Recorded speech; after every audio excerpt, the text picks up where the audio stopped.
કઠલાલમાં લવ જેહાદની ઘટના સામે આવી છે। ખોટું નામ ધારણ કરી યુવતી સાથે દુષ્કર્મ આચરનાર મુસ્લિમ યુવકની ધરપકડ કરાઈ। કઠલાલ પોલીસે નાઝિમ અંસારી નામના યુવકની ધરપકડ કરી છે।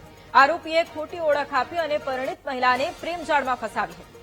આરોપીએ પોતાનું નામ રાજુ ઠાકોર હોવાનું કહી અને પરિણીતા સાથે દુષ્કર્મ આચર્યું હતું। પીડિતાને ગાઝિયાબાદમાં આરોપીનું સાચું નામ જાણવા મળતા જ પોલીસનો સંપર્ક કર્યો હતો। પોલીસે ફરિયાદના આધારે આરોપીની ધરપકડ કરી અને આગળની કાર્યવાહી શરૂ કરી છે।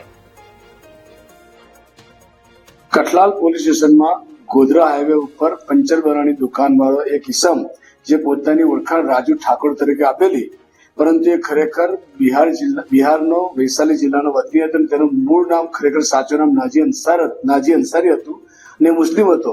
તે પોતાની હિન્દુ ઓળખ આપીને રહેતો હતો અને ત્યાં શાહપુર ગામની એક પરિણીતાને પોતાની પ્રેમજાળમાં ફસાવી અને ગાઝિયાબાદ લઈ ગયેલો।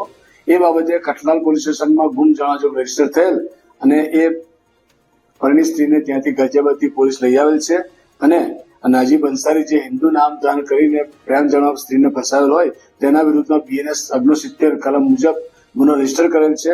ગુનાની તપાસ રાજદીપસિંહ ગોહિલ પોલીસ ઇન્સ્પેક્ટર કઠલાલ કરી રહેલ છે।